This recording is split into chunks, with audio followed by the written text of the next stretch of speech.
If you stop and think about upserts in an analytical database, you might ask yourself some questions like, wait, why are you doing that?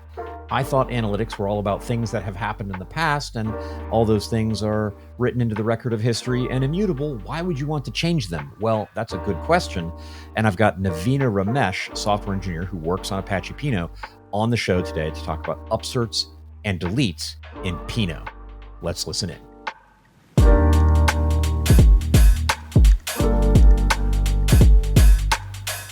Hello and welcome to another episode of the Real-Time Analytics Podcast. I am once again your host, Tim Berglund, and I'm joined in the virtual studio today by Navina Ramesh. Navina is a software engineer at StarTree, coworker of mine, and today we're going to talk about upserts and deletes. Navina, welcome to the show. Hi, Tim. Thanks for having me on the show. It's great to be here. I'm really glad to have you on, and I suspect this will not be the last time. So okay. let's, I guess we'll find out, right? Let's get into it. You're working on, I think, delete support recently, but Yes. This is the Real-Time Analytics Podcast. A lot of listeners sort of know the space. Some don't, and it might not be obvious, like, oh, deletes in a database. Gee, why is that worth? Turns out to be a hard problem. So Yeah, it's a hard problem in an analytics DB, right? So for listeners who are new to the space, right? So typically analytical DBs like the columnar DB, as Apache Pinot or Druid, it's very common to ingest data and put it in place and not actually go back and update them. So data once enters the system is sort of immutable. Unlike traditional databases like MySQL, where you could add records and then you could later on go do an update, like update this record and modify certain columns in the record. So analytical DBs are not built for those kind of operations, which is what makes Pinot very special, because Pinot has this feature called Upserts that kind of allows you to bring this record level mutability into an analytical DB. And that is important. And if you haven't thought through that, if you're listening and you haven't thought through that basic distinction, you really need to let it land. In a transactional database, you can record events in a transactional database. It's not like broken or anything. You tend to bump into some scale and performance limitations, but generally speaking, you are modeling things in the world, right? A row is the state of a thing. And since things change, you have updates, you have deletes. That's kind of CRUD over entities is your life in a transactional database. In an analytics database, it's subtle, right? Because if you just think of classic examples like sensor readings or clickstream data or something, those are events and they can't ever change. So you can be an analytics database where everything's immutable if everything is an event, because events are fundamentally immutable. Give us an example, though, and that people bump into that limitation in reasonable ways. So what's an example of a thing that you would reasonably put into Pinot that can change? Right. So let's take an example of, like, if you have an application like DoorDash, right, or Uber, where you have like ride status or order status. So the status of an order kind of changes over time, right? So initially it is, order is just placed, and then it is confirmed, and then it is in progress, and then it's delivered. So there are like a couple of these state transitions that happen, and everything is on the same record for that order, right? So if you have like an order ID, it's going to be updates on that same order ID. So kind of getting these updates into a traditional database would just involve like updating that row and changing like a status column for it. But if it's an analytical DB and that you want to, let's say you want to look at order analytics, right? Your application, even if it's not analytics, if it's just like doing a real-time user-facing application that wants to look at the real-time status of an order, hitting it to a traditional database will first take really long time. I don't think traditional OLTP databases scale for that amount of volume, right? So when you do that in analytical DB, you need to be able to see those state transitions as well. So when I query it, if the order is in progress, I want to be able to get that status. But when it gets completed, I want to be able to see that status in real time. Right. So that means you need to update the same record multiple times. right? Yep. So if you didn't have upserts, let's think of the alternative where this didn't exist in an analytical DB. What you would typically do is you would pre-process somewhere, like in a Flink or a stream processing pipeline. You would kind of buffer some states, and every time there's a state transition, you will have to like dump what is in your analytical DB and kind of re-ingest the whole thing. So, Yeah, you don't want that. right? Yeah. Yeah. So that's a lot of overhead, and that also kind of takes you away from the real-time nature of the data that you have. So, so having a feature like Upsert kind of makes it a little easier to handle these use cases where you see updates coming in for a certain, we call it primary key, but certain record identifier. Yeah. I mean, you have to Yeah. know what the thing is if it's changing and you want to, Okay. so that, but there's another thing that, I guess this way of thinking of it just occurred to me, and I just want to put it into words, see if it makes sense. The trick here is the real time part of things. Okay. Yes. So an order is an entity. And I said a minute ago, just in my kind of broad way of explaining things, transactional databases are about entities. Right. Analytics databases are about events, and kind of the old fashioned way of doing it is it's just what was the state of the entity yesterday. So an order as of yesterday is a thing that inhabits an analytics database. It's just a snapshot from yesterday, and that's good enough. Right. It's just that now we're querying this thing all the time, and that order, like your meal delivery example, it is changing slower than the period that we want to go look at it. So the queries we're going to be running are going to be within changes to the state of that thing. And so you get to this realization that, you start off with, this is an analytics database, nothing changes. They're all events. It's all immutable. We love our lives because, immutable things are always better.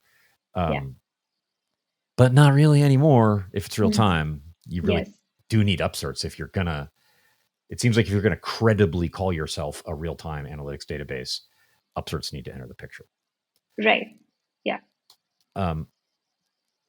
Now, I just want to keep us grounded here. I said we were going to talk about deletes, but we'll get to that. We'll get to that because I personally sort of know how upserts work. I can talk through it, but I bet you know better, and I bet I'll learn some things, and I bet our listeners will learn some things. So how do they work? Yeah. So upserts in so Pinot is like any other analytical DB, right? The core of it is still immutable. But what Pinot does is that when you get updates for records, you don't update it in place, but you do kind of add it to some kind of a, you can think of it as a write-ahead log, but it's not really a write-ahead log. But you would think of it like you capture the change, but you don't update it in the original data in place. However, when you query it, the Pinot engine knows enough metadata to make sure to get the latest value for a record. Got it. So in some sense, it's not an update in place, but it has enough metadata to be able to serve you the latest value for a record. Cool. And is it's latest, or you can have it add up values, and there are a few other ways of reconciling the upsert, right? So there are two modes in which we operate. So one is the simplest one is full upsert, where what that means is when an update arrives, you kind of overwrite all the columns with the latest value, right, from your incoming record. Then you have this other mode, which is even more powerful, which is called partial upsert. What that allows you to do is if the update doesn't have, it doesn't have to have updates for all the columns in that record. You could just update, one or two. And even in that update criteria, you could say I don't want to overwrite, but I kind of want to do a union of values. So then I could have, over time, one column, if you have a union that has an array type, then it'll just keep adding to that. So you have different merge strategies at a record level that you can configure. Right. Okay. Yeah. And if you're just changing one column, like in your example, which was order status, then you can just provide that column, and okay, that makes sense. All right. Okay. So it's we keep a list, we keep a log of the mutations to that primary key, and you have to have a primary key defined in the table schema to be able to do upserts. And on read, we get the right thing.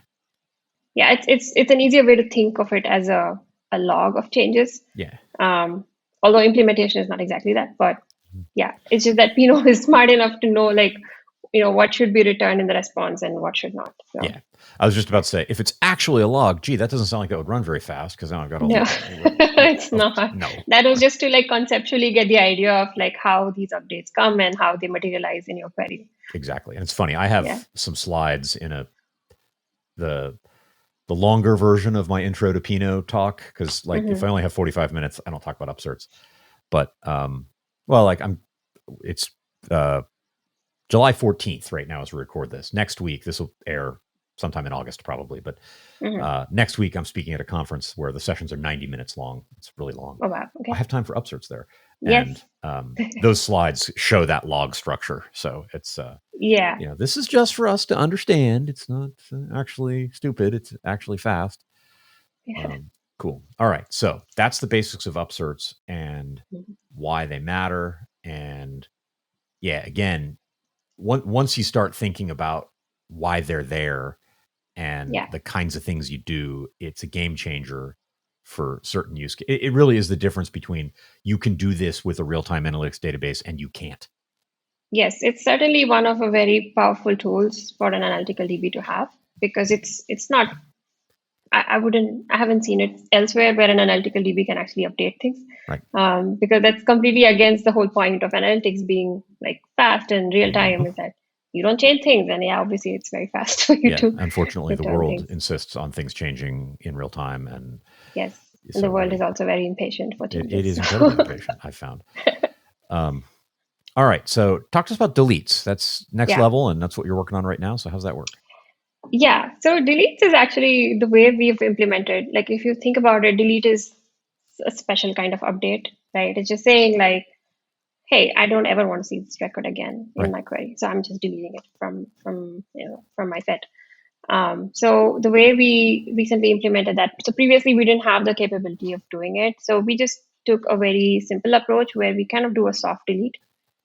So we make sure that every record has like a dedicated Boolean column that we call delete record marker, right? So if there's ever a case where like, you want to delete a record with that identifier, you just set that Boolean column to be true and it'll not show up in your queries. So it's treated as deleted. And the other cool thing with that is like, given how Pinot handles like even out of order events, I think that was the part that was a little challenging to get right. Is that we want to make sure even if events arrive out of order, the state has to be in the correct time order.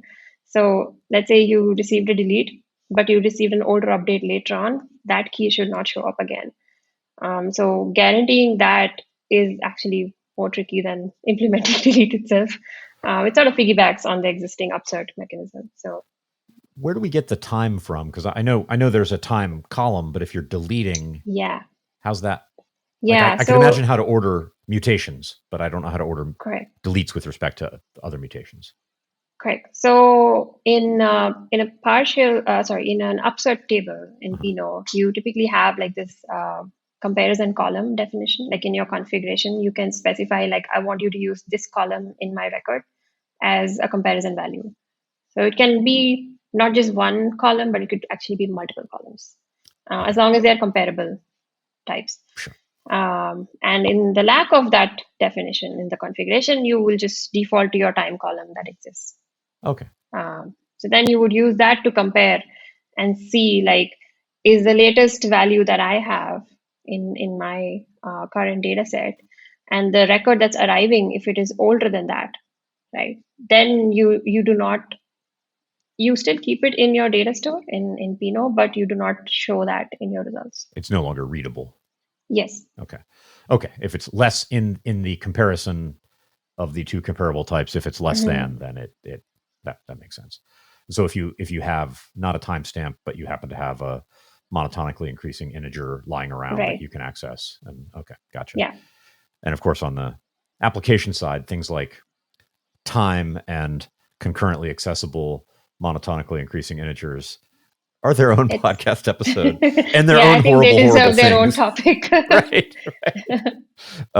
But we'll just say that's right. The application provides those, and it's great. Yeah. Yeah. And I mean, that's always the case with time. I mean, that's not even an upsert or a delete thing. That's just what time is it, and hey, Yeah. there's a time field, and if you've got independent processes that are performing writes, then yeah, they may not all agree on what time it is. That's a Yeah. known problem.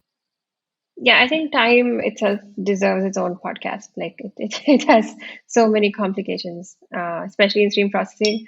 I Uh-huh. think that's one of the common. I would say it's a little bit hard to reason, right? In these scenarios where you're trying to reason out, is my update ordering correct?